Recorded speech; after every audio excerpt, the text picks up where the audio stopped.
Сайн манайхаа та нартай энэ өдрийн мэндийг хүргэе. Энэ удаагийн дугаараар 2017 онд Малайз улсын нийслэл Куала Лумпурд гарсан нэгэн хэргийн талаар ярьж өгөхөөр бэлтгэсэн байгаа. Ер нь нэлээд деталь ихтэй хэрэг байгаа учраас урт дугаар болж магадгүй. За ингээд шууд дугаартаа орцгоё. 2017 оны 12 сарын 7-ны өдрийн 2 цаг 45 минутын үед Малайз улсын нийслэл Куала Лумпур хотод байрлалтай баячуудын хороолол гэгддэг Капскавер орон сууцны 6 давхрын оршин суугч өөрийн орон сууцндаа иргэн ирэхэд түүний тагтных нь модон сарвч нь бүрэн эвдэрсэн. За ойр орчим нь бол эмх замраагүй болсон байсан. Үрдэс хагархаанууд нь ихэнх нь ингээ нэг газартаа бөөгнөрсөн.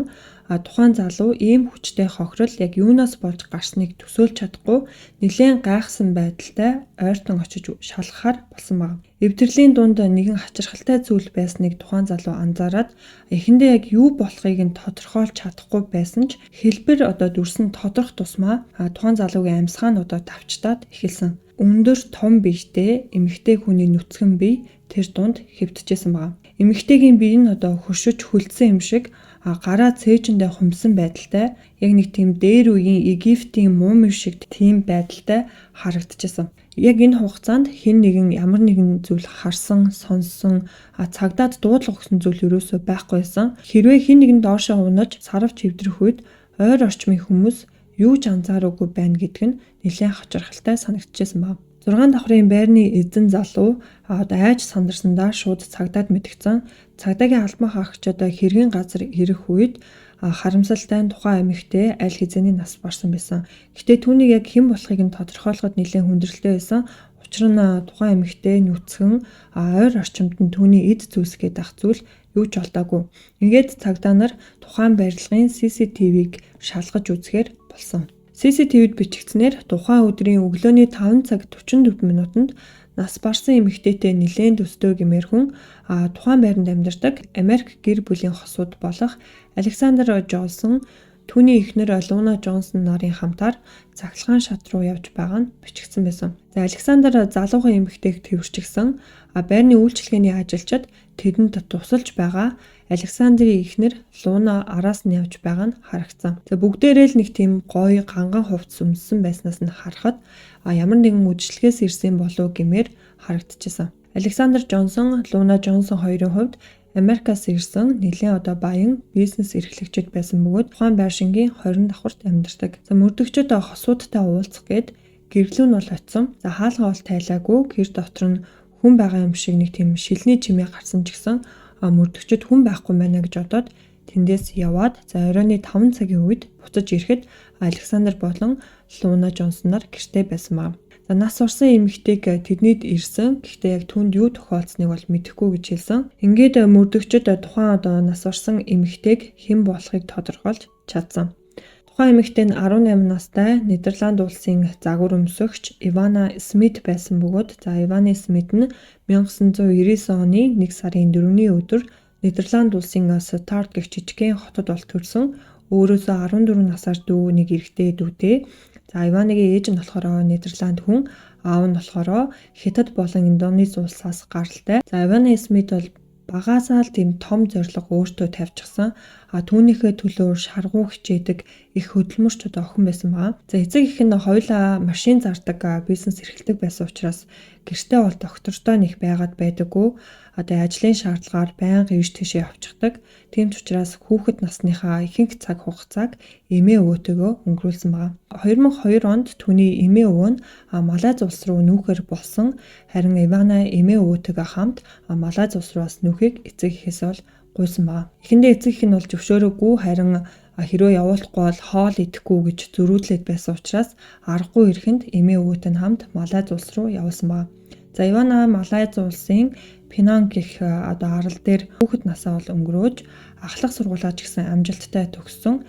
Эмээ өвөнд түүнийг бусдыг хүндэлдэг, өөрийнхөө үн цэнийг мэддэг, ажилсаг хүн болгож өсгсөн байна. Иваныгийн хувьд Даж, Англи, Хятад болон Малайз 4 хэлээр чөлөөтэй ярьдаг, гитар, төгөлдөр хуур тоглох дуртай, таеквондогийн хар бүстэй олон ч зүйл авяас тахаас гадна 13 настайгаас эхлээд загвар өмсгчөөр ажиллаж эхэлсэн байна. За моделийн карьер нь ер нь бол маш амжилттай байсан. 15 наснда Малайзийн супер моделийн тэмцээнд 2 дугаар байранд шалгарч байсан түүхтэй. Ивана Смит 179 см-ийн өндөртэй, түүний мөрөөдөл нь топ модель болоод Victoria's Secret-ийн сахиусан тэнгэрүүдийн нэг болох байсан. Хэсэг хугацааг Бэлэг улсад өнгөрүүлээд 18 нас хүрэх үедээ загвар өмсгчөөр ажиллахаар Малайз улсад буцаж ирсэн юм байна. За хэд хэдэн хувцсны брэндүүдтэй бол тухайд хамтарч ажиллаж байсан. 2017 онд Ивана Малайз улсад загвар өмсөгч байсан Лукас Крама гэх залуутай бол танилцсан. За хоёулаа загвар өмсөгч, ажил мэргэжлийн хувьд ч гэсэн нэг нэгэндээ дэм урам үзүүлж байсан учраас хурдан дотносоод хосууд болсгоосон байна. За Ивана 2018 онд Парис хотод зохиогдох Бэлэг улсын топ моделийн тэмцээнд оролцоход маш завгүй өдөр хоногийг тухайн үед бол өнгөрүүлжсэн байгаа. За 2017 онд Ивана загварын салбарынхаа хүрээллээрээ дамжуулаад Америк улсын иргэн крипто болон хөрөнгийн бирж дээр арилжаа хийдэг Александр Джонсон, түүний эхнэр Казак гаралтай боловсролын салбарт ажилладаг Луна Джонсон хоёртой бол танилцсан. За хосууд түүнд маш илдэг, хөвгөлтэй санагдаж тэд болохоор хамгийн анх Холливуудын үйлчлэгтэр бол уулзцааж ирсэн юм байлээ. За тухайн үед болохоор Луна Джонсон 31 настай, Александр Джонсон буюу Алекс гэж дууддаг юм байна. 44 настай, нэлээд чинэлэг Малайз улсад ирж амьдраад хэсэг хугацааг бол өнгөрөөсөн. Хосууд дундаасаа нэг охинтой. За Алексийн хувьд хүрээл дундаа бол нэлээд нэр хүндтэй, эрх мэдэлтэй байсан бол түүний эхнэр Луна нь боловсролын салбарт ажилладаг. Эрэгтэй эмэгтэй айлч хүүсний хүнийг сонирхдог. Нөхөр нь болохоор бас үүнийг нь мэддэг. Тэгээ Лунад Ивана бол анх уулзаал маш их таалагдаж, Луна Ивана хоёр тухайн танилцсан шөнөө бие биетэйгээ нэг тийм сэтгэнсэн маягтай бүжиглэж ер нь хин эндээ бол нэлээд таалагдсан. За Алекс, Луна, Ивана 3 тэр өдрөөс хойш хоорондоо бол байнга холбоотой байж WhatsApp гэдэг аппликейшн байдаг. За тухайн аппликейшн дээр групп үүсгээд гуруула нэг тийм хоорондоо сэтгэнсэн өнгө аястай мессежүүдийг байнга бичдэг. За Алекс, Луна хоёр тухайд бол Иванаг 18 настай гэдгийг нь ерөөсөө мдээгүй 26 настай л гэж бодож исэн. Тэр гурийн харилцаа маш хурд өрнөж 11 сарын 4-ний өдөр Луна Алекс хоёр охиноо харуулахгүй болоод за Иванатай гуруулаа хамт 5 одтой очиж буудалтай шөнийг өнгөрөөсөн. За маргааш өглөө нь Ивана Луна руу мессеж өчээд "Hey sexy, чи юу хийж ин да? Өнгөрсөн шөнд маш их баярлаа" гэж бичсэн чинь Луна хариуд нь болохоор зүрхтэй эможи явуулаад удахгүй дахиад уулзцаая гэж бичсэн байна. Тэр гурийн цагийг бол хамт өнгөрөөх нь бүр улам ихсээд 12 сарын 6-ны өдөр Куала Лумпурт байрлах Мантра Rooftop баарнд болсон үдшилтэд Ивана бол очсон. За хэсэг хугацааны дараагаас танилуудаасаа мансууруулах бодисын төрөл болох экстаси байна уу гэж бол асуусан байгаа. Луна Алекс хоёр тэр баарнд бол ирсэн. Тэр гурав хэсэг хугацаанд талбайн голд бүжгэлж агаад Луна Ивана хоёр угаалгын өрөөр бол явсан байгаа. За энэ нь ч гэсэн CCTV-д бичигдсэн байсан. За угаалгын өрөөнд магадгүй мансууруулах бодис хэрэгэлсэн байж болно. Шөнийн 2 цаг 15 минутын үед тэд бол баарнаас гарч байгаа нь CCTV-д бичигдсэн байсан. Өөр бас нэг найзынхаа төрсөн өдрийн үдшил рүү явсан байгаа. Луна Алекс хоёрын амьдардаг байрных нь CCTV камерт бичигдснээр тэд үүрээр гэрлүүгээ ирж байгаа нь бол харагдсан. Алекс Иванаг тэрвэрчсэн. Ивана Алексийн хүзүг нэг гараараа тэрвэрчсэн. Хоёр хөлөөс авчуулаад их л баяртай байгаа нь харагдсан. Тэд гурвуулхнаа бол байгаагүй хэсэг бүлэг 5-6 хүмүүс цахилгаан шатны хажууд зогсож байгаа нь бас харагдсан. Өглөөний 5 цаг 44 минутын үед тэд гэртээ ирээд Луна болохоор хүүхд тасрагчаа явуулаад дараа нь Луна Ивана хоёр буудан дээр суугаад сайдар уусан. За Ивана найз залуу Лукас руугаа уг нь гэртээ ирж тарий гэж бодсон. Гэхдээ оройтчлоо гэсэн мессежийг бол явуулсан. Өглөөний 6 цаг 30 минутын үед Ивана гэртээ ирээгүй байсан учраас Лукас гайхаад түүнийг зүгээр байгаа эсхийг нь бол асуусан. Тэгсэн Ивана хариуд нь бүх зүйл зүгээр оройтсон болохоор найзындаа ирсэн байна. Санаа зоволтгүй гэж хэлсэн байгаа. За хэдхэн минутын дараа Луна Иваныгийн утсаар Лукас руу залгаад бүх зүйл зүгээр үү гэж асуусан. Лукас нэлээд гайхсан. Яагаад тэгэхээр Лунаг бол ерөөсөө танихгүй хүн найз өхнийх нь нуцаар залгаад бүх зүйл зүгээрээ гэд ярихаар нь тухайн үед бол нэлээд гайхажсэн ч гэсэн за эмэгтэй найзтайгаа хамт байгаа юм байна гэж бодоод таавшраад өнгөрсөн байгаа. 7 цаг 24 минутын үед Ивана Лукас руу Лунатай хамт ахуулсан зураг ол явуулсан. Тэрнээс хойш дахиж холбогдоогүй. За Лунагийн мэдүүлгээр болохоор Луна өглөө эрт босоод охиноо сургууль руу хүргэж өгөөд 30 минутын дараа буюу өглөөний 8 цаг 15 минутын үед гэртээ ирсэн. Гэртээ ирэхэд нь Ивана Алексийн хажууд орон дээр бол хэвтчихсэн. Харин Алекс бол унтчихсэн. Тэгэхээр тэр хоёр зочны өрөө рүү явсан. Тэндээ ингээд хоорондоо юм яриад байжсэн чинь Ивана гинт хөгжим тавиад дараа нь хувцас тайлаад эхэлсэн. Тэгээ Луна амар их ядарсан байсан учраас уналхныхаа өрөө рүү одоо яваад нөхрийнхээ хажууд хэвтээд унтаад өгсөн. За тэгээ 10 цагийн үед болохоор зочдын өрөө рүүгээ харсан чинь Ивана ганцаараа яриад тэр хавар яваад исэн. Тэгэхээр нь буцаад бол би унтаад өгсөн. За өдөр 1 цаг 25 минутын үед сэрсэн. Тэгээ тэр үед Ивана бол явцсан байсан. Гэхдээ Иванагийн хувцас, цүнх, гар утас нь бол манад байсан. Тэгэхээр нь би өчигдөр орой надад загварын нэг зураг авалтанд оролцож байгаа. Тэгээд чамаас хувцас төр зээлээд өмсөж болох уу гэд асууж исэн. Тэгээд миний хувцснаас өмсөд явцсан байна даа л гэж бодсон. Тэгээд би угаасаа амар ядарсан байсан болохоор ахаад одоо унтаад өгсөн гэж хэлсэн байгаа. Мөрдөгчид Иванаг өглөөний 10 цагаас өдрийн 2 цаг 45 минутын хооронд 20 давхрын балконоос унсан байх магадaltaй гэж үзэжсэн. Ойролцоогоор 14 давхар 42 метрийн өндрөөс унаад 6 давхарт амьдардаг айлын одоо балконы дээр нь унсан гэж үзэхэд ойр хавийн хүмүүс нь юу ч сонсоогүй, юу ч хараагүй гэдг нь маш хачирхалтай санагдчихсан. За мөрдөгчид Алекс болон Луна хоёрын гэрт очиход тэд маш тайван буудан дээрээ суужчихсан. Харин тэдний гэрээс Иванагийн хувцас, цүнх, гар утсыг нь олсон. Харин Иванагийн дотор өмд нь бол олдоогүй. За Алекс Луна хоёрыг яаралтай цагдаагийн хэлтэс рүү авч явах шаардлагатай болсон. Гэхдээ зөвхөн одоо Иванагийн үхэлтэй бол холбоотой биш. Харин хууль бус мансууруулах бодис хэрэгэлсэн байж магадгүй гэсэн шалтгаанаар шалгах шаардлагатай болсон юм байна. За Малайз улс бол харт тамхи мансууруулах бодистой холбоотой гэмт хэрэгт холбогдсон хүмүүс нь ямар одоо өндөр ял шитгэл авдгийг та хэд мань бол надаар хэлүүлдэхгүй мэдж байгаа байх. Асуудаас мансууруулах бодис хэрэгэлсэн эсэх тал дээр нь тест хийхэд эхний тестний хариу нь эерэг гарсан. За дахиад одоо шинжилгээ хийхийг бол хүссэн. Харин хоёр дахь шинжилгээний хариу нь сөрөг гарсан. За тэгээд 1 2 дахь нь зөрүүтэй хахад 3 дахь удаагаар шинжилгээ хийхийн оронд шууд 2 дахь хариугаар нь дүгнээд тэдний одоо биенээс нь ямар ч одоо харт тамхи хэрэглээгүй гэсэн дүгнэлтийг гаргасан байна. За мөрдөгчд хосуудыг байцааж байх хугацаанд цар ярихыг нь зөвшөөрсөн. Тэгсэн чинь Луна одоо байрныхаа үйлчлэгч эмэгтэй рүүгээ залгаад манай гэрлөө ороод цэвэрлээд эмгэлээд орхиорой гэж хэлсэн байгаа. Малайзын одоо цагдаагийн албан хаагчид нь яг хэрэг гарсан газрыг битүүмжлээд ч юм уу тэр явд хүн ойртож болохгүй гэсэн битүүмжилсэн тууз эднэр татах ёстой. Тэгсэн чинь тиймэрхүү үйл ажиллагаа бол ерөөсөө явагдаагүй. Задлан шинжээ жимчийн дүгнэлтээр гадны нөлөө байхгүй амиа хорлолт гэж дүгнээд хэргийг бол хурдан хаахыг хүсэжсэн байгаа. За Иванагийн найз залуу Лукас Иванаг нас орсон гэсэн мэдээллийг эцэг эхт нь бол дуулгасан. За Иванагийн гэр бүлийнхэн охиноо нас барсныг мэдсэн даруйда Малайз улсыг бол зорьсон. За Малайзын цагдаагийн хэлтсээс албан ёсны мэдэгдлийн хуудсыг өгөөд охиных нь үхэл хүн амны хэрэг биш амиа хорлолт байсан гэсэн бичигдэр гарын үсэг зурхыг шаардсан ба. Түүний гэр бүлийнхэн амиа хорлолт гэхэд хэтэрхий их асуултаар дүүрэн байсан учраас тухайн мэдэгдэл дээр гарын үсэг зурхаас бол татгалзсан. Малайзын одоо эрх баригчид хүртэл энэ хэрэг дээр ингээд оролцоод хэргийг нарийн одоо мөрдөн шалгалт хийлгүүгээр гэмт хэргийн шинжгүй гэж үзэн ердөө 1 өдрийн дотор шийдвэр гаргасан нь Иванагийн гэрийнхэнд бүрч илүү одоо с 'ижиг төрүүлжсэн. Энэ хэрэг яг 3 улс давнсан хэрэг болчихж байгаа. Нидерланд, Америк нэгдсэн улс, Малайз улс. Тэгээд Малайз улсын эрх баригчдын зүгээс одоо тайлбар хийсэн. Тэднэр болохоор түүний үхлийг санамсаргүй одоо байдлаас өндрөөс унсан гэж үзэжсэн. Тэгээд согтууруулах хундаа болон өөр одоо бусад мансууруулах бодисын нөлөөллөөс одоо үүссэн байх магадaltaй гэсэн тийм тайлбарыг бол өгчээсэн байлээ.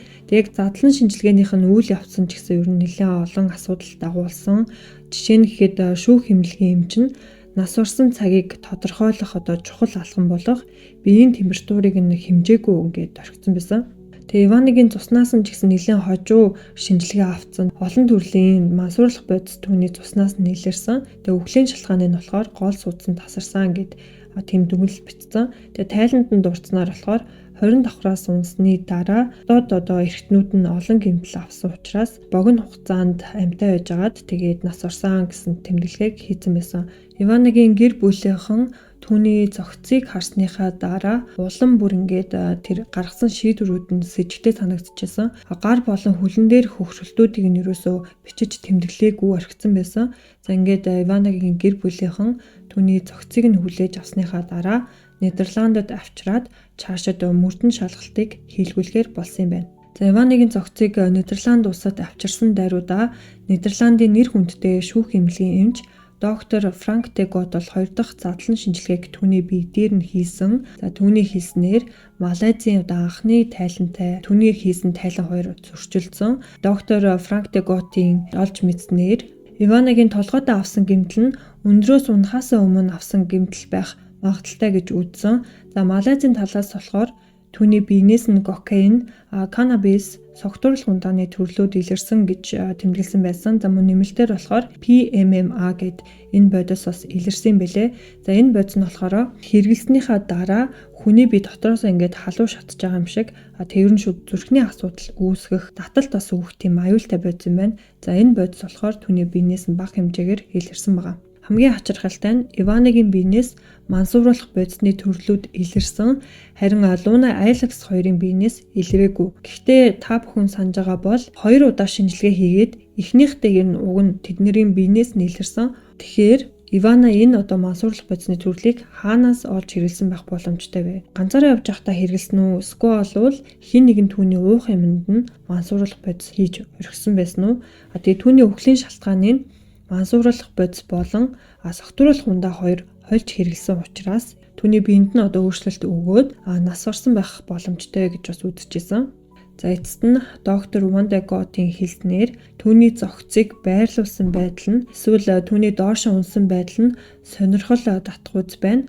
Гараа яг л эртний Египтийн үед мумиг байршуулсантай адилхан 2 гар нь цээжин дээрээ байрлсан бие нь шулуун хөвтөж байсан нь доошо унсан хүн гэхэд хэтэрхий сонирхолтой байна гэж хэлсэн. Түүний зохицос унсан үедээ аль хэдийн салах тэр хөшүүн байдалд орсон байсныг нь ажигласан. За энэ нь бол уг нь хүн нас орсноос хойш ойролцоогоор 1 цагийн дараа эхэлдэг гэж тэр хэлсэн байгаа. Тэгээ доктор Ван де Гот болохоор rigor mortis гэдэг нэг тийм үгийг тайлбарлсан байсан. За энэ нь болохоор салах хөшүүн гэсэн тийм утгатай үг. За өгсөн хүний биеийн булчингийн хөшүүн байдал гэсэн утгатай ийм үг юм байна л да.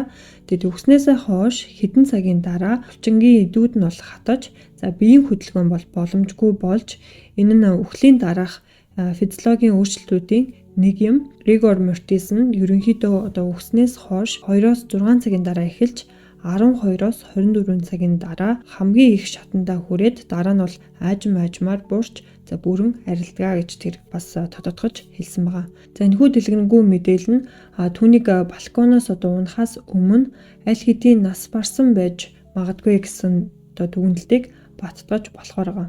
За бас нэг сэжигтэй зүйл нь юу байсан гэхээр 14 давхраас унсан байхад зохицос олцсон ойр хавийн хэсгээс маш бага хэмжээний цус урссан байсан. За уг нь тэр өндрөөс унж байгаа юм чинь хүний биенээс маш их хэмжээний уг нь цус урссан байх учиртай. Гэтэл ерөөсө тийм зүйл бол ерөөсө байгаагүй. За Иваныгийн биенээс нь эрэгтэй хүний ДНА бол илэрсэн. За энэ нь Алексийн ДНА-тай бол таарч исэн. Түүний хумс болон биенийх нь хэсгүүдээс мөн бас Алексийн ДНА нь илэрсэн байгаа. Иваныгийн гэр бүлийнхэн охиныхоо нас орсон явдлыг амиа хорлолт биш гэдэг дээр бол баттай зогсоод тууштай тэмцсэний эцэст Малайзийн эрх баригчид Иваныгийн хэргийг дахин авч хэлэлцээд хэргийг шүүх эмнэлгийн шүүхэд хөрвүүлэхээр бол шийдсэн. Гэмт хэргийг яг бүрэн шүүх хурал биш ч гэсэн тэдний олж мэдсэн бүх нотлох баримтууд дээр нь үндэслээд түүний үхлийг санамсаргүй үхэл байсан уу эсвэл гэмт хэргийн шинж чанартай байсан уу гэдэг дээр нь шийдэх нэг томоохон боломжийг олгох шүүх хурал байсан юм байна. За энэхүү шүүх хурал нь болохоор 2018 оны 7 дугаар сард уг нь хийгдэнэ гэж төлөвлөжсэн бол Иванаг яг нас орсны дараахан сэжигтэн гэж үзэжсэн Алекс Луна хоёр Малайз улсыг орхиод Америк нэгдсэн улс руу буцсан байсан. Тэгэхээр нөгөө сэжигтэн байхгүй учраас дахиад одоо мөрдлөг явуулахад нэлээд хүндрэлтэй болж байсан байгаа. Алекс Луна хоёр ч гэсэн мөрдлөгийн үеэр туслахаас бол татгалзсан. Иваныгийн гэр бүлийнхэн олж мэдсэн бас нэг ноцтой зүйл юу байсан гэхээр шүүх хурлын үеэр Малайзын нэг цагдаагийн албан хаагчаас чухал одоо мэдээлэл ирсэн. За тухайн албан хаагч юу гэсэн гэхээр цагдаагийн дарга Фэйсэл гэдэг хүн Иваныгийн хэргийг санамсаргүй үхэл болгоод хаахыг бол шаардсан. Тэгээ дээрээс ирсэн тушаалын дагуу ажиллахаас өөр сонголт бол надад байгаагүй. Энэ миний шийдвэр байгаагүй шүү гэж хэлсэн байгаа. Тэгээд Иваныгийн эцэг эхийнх нь одоо үдж байгаагаар болохоор магадгүй Алекс Луна хоёр мөнгөтэй танил талаа одоо ашиглаад хэргийг хурдан хаалгаад дараа нь болохоор Малайз улсаас зугтаад Америк нэгдсэн улс руу явсан байх магадaltaй гэж хардж исэн.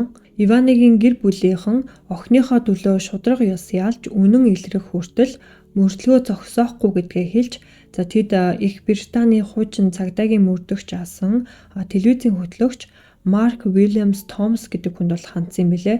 За Марк болохоор ойролцоогоор нэг 15,000 $. Зарцуулж Иваныгийн гэр бүлийнхэнд зориулан албан бус тайлан боловсруулах ажил бол хийсэн. Тэр бол Малайз улс руу яваад энэ ажиллагаагаа хийсэн юм байна.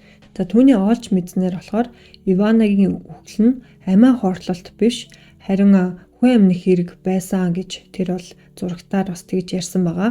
За энэ бүх тэмцлийн одоо үр дүнд 2019 оны 3 дугаар сард Малайзын дээд шүүх Иваныгийн гэр бүлийн нэхэмжлийг хүлээж авч түүний одоо хэрэг дээр дахин одоо хянах шийдвэрийг гаргасан юм байна. За дээд шүүх гэмт хэргийн шинж байж болзошгүй гэдгийг бол үүсгэж болохгүй гэж хүлээн зөвшөөрөөд Иваныгийн зарим одоо гэмтэл нь унахаасаа өмнө авсан гэдгийг нь онцлсан юм байна. За энэхүү шийдвэр нь болохоор Иваныгийн гэр бүлийнхний хувьд маш том эргэлт болж түүний үхлийн дүгнэлтийг өөрчилж Алекс болон Луна нарыг сэжигтнүүдээр нэрлсэн. За улсын бүр ингээд дээд шүүх нь энэ хэргийг авч хэлсэн гэдэг бол Иваныгийн гэр бүлийнхний хувьд маш том одоо алхам болсон байгаа. Одоогийн байдлаар Алекс Джонсон, Луна Джонсон нар бол Америк нэгдсэн улсын Флоридад эрх чөлөөтэй бол амьдарч байгаа юм байна. Сүүлийн үеийн мэдээлэлээр гэх юм бол Малайзын эрх баригчид 2024 оны 10 сарын 14-нд Алекс болон Луна нарыг Интерполоор хайж байгаа гэсэн мэдээлэл гаргасан.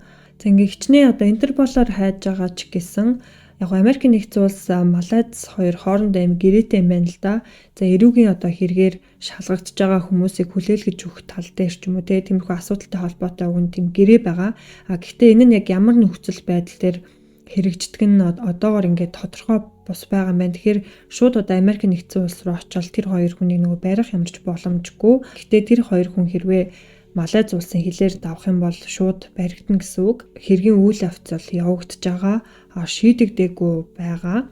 Гэтэ ямар ч байсан Иваныгийн гэр бүлийнхний хувьд нэлээд том алхам бол хийж чадсан гэж миний хувьд бол үзэж байна. Куала Лумпурын бас нэг дээд шүүх хуралд нөгөө Иваныгийн ээж нь одоо Малайзын эрх баригчдын эсрэг гомдол бол гаргасан юм байлээ. Тэгсэн чинь тэдний одоо дээд шүүхээс нь ээжийнх нь гомдлыг нь хүлээж аваад 2024 оны 10 сарын 30-ны өдөр энэ талаар нь шүүх хурал болсон гэсэн мэдээлэл байсан. Гэхдээ энэ дээр нэг ямар хариу гарсан талаар нь би олж чадаагүй. Ер нь тэгээд ахуул ихтэй улс оронд бол мөнгө ямар хүчтэй, тэг хүн чанар гэдгийг бол бүр уландаа гიშгдсэн байдгийг бол энэ хэрэгээс ингээд харж болохоор байна. Тэгээ Иваныгийн гэр бүл эцэг хүртэл одоо охиныхоо төлөө тэмцэж ямартай ч нэлийн одоо нааштай хариуг удахгүй авах гэж найдаж байна. Ивана Смитийн нөгөө Instagram-ыг хаагаагүй юм билээ. Тэгээ би орж үзсэн. Тэгсэн чинь Лукас гээд найз залуутайгаа ахуулсан нэг зураг нь байсан. Тэгээд Лукасын би Instagram руу орж үзсэн. Тэгсэн чинь Иванатай нэлээд төстэй найз охинтой болсон байлээ. Тэгээд яг Малайзын хэргийг бодсон чинь манай бас нэг монгол эмэгтэй нэлээд олон жилийн өмнө тэр улсад нас орж исэн нэг хэрэг гарч исэн. Тэгээд тэр хэрэг бас зүгээр санаанд орлоо. Гэтэ хэрэг нь сүүлд шийдэгдсэн байсан билүү, яасан байсан бэлээ. Алтан туяа гэдэг нэг эмэгтэй байсан тий. За энэ удаагийн дугаараа хүүгээр өндөрлөж байна. Та бүхэн маань хүсвэл мэдээж дугаартай холбоотой юу гэж бодсноо комент хэсэгтээ бичээрэй. За ингээд дараагийн дугаар хүртлээ. Түр баяртай. Өдрийг сайхан өнгөрүүлээрэй. Баярлалаа. Love you guys.